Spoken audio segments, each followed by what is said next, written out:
بہت لوگ حلال جانوروں کے پیشاب کی چھینٹیں اگر بدن یا کپڑے پر لگ جائیں تو وہ خود کو ناپاک خیال کر لیتے ہیں، یہاں تک کہ دھونے یا کپڑے بدلنے کا موقع نہ ملے تو نماز چھوڑ دیتے ہیں۔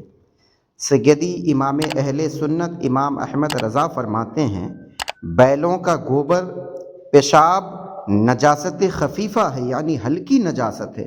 جب تک چہارم کپڑا نہ بھر جائے یا کپڑے کے الگ الگ حصے پر اتنی نجاست پڑی ہو کہ جمع کرنے سے چہارم کپڑے کی مقدار ہو جائے، کپڑے کو نجاست کا حکم نہ دیں گے اور اس سے نماز جائز ہوگی، اور بالفرض اس سے زائد بھی دھبے ہوں اور دھونے سے سچی مجبوری یعنی حرج شدید ہو تو نماز جائز ہے۔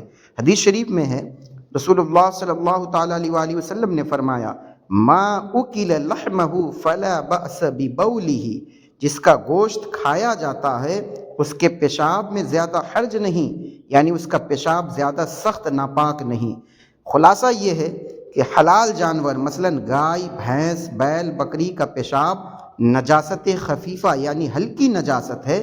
کپڑے یا بدن کے کسی عضو، کسی حصے کا جب تک چوتھا ہی حصہ اس میں ملوث نہ ہو نماز پڑھی جا سکتی ہے۔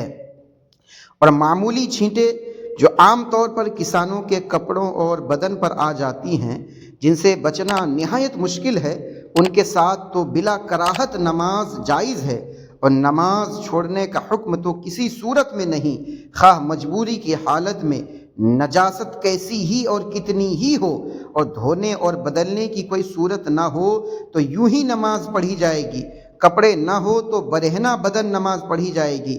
یہ جو جاہل لوگ معمولی باتوں پر کہہ دیتے ہیں کہ ایسی نماز پڑھنے سے تو نہ پڑھنا اچھا، یہ ان کی جہالت و گمراہی ہے۔ صحیح بات یہ ہے کہ مجبوری کی حالت میں نماز چھوڑنے سے ہر طرح نماز پڑھنا بہتر ہے۔ اسی طریقے سے پرندوں کی بیٹ پاخانے کا مسئلہ ہے۔ جو پرندے اونچے نہیں اڑتے، زمین پر رہتے ہیں، جیسے مرغی ہے، بطخ ہے، ان کی بیٹ یعنی پاخانہ انسان کے پاخانے اور پیشاب کی طرح نجاست غلیظہ ہے، بھاری نجاست ہے۔ اور جو پرندے اوپر اڑتے ہیں ان میں جو حلال ہیں ان کی بیٹ پاک ہے، جیسے کبوتر ہے، مینا ہے، گھریلو چڑیا ہے وغیرہ۔ اور جو پرندے حرام ہیں اڑنے والے، جیسے کوا، چیل، باز، ان کی بیٹ نجاست خفیفہ ہے، اس کا وہی حکم ہے جو حلال جانوروں کے پیشاب کا حکم ہے۔ اسی طریقے سے کچھ لوگ سمجھتے ہیں کہ دودھ پیتے بچوں کا پیشاب پاک ہے، حالانکہ ایسا نہیں۔ انسان کا پیشاب مطلقاً ناپاک ہے، چاہے وہ بچہ ہو یا بوڑھا ہو یا کسی کا بھی پیشاب ہو، وہ ناپاک ہے۔ فتاوی رضویہ جلد نمبر 2 صفحہ 146۔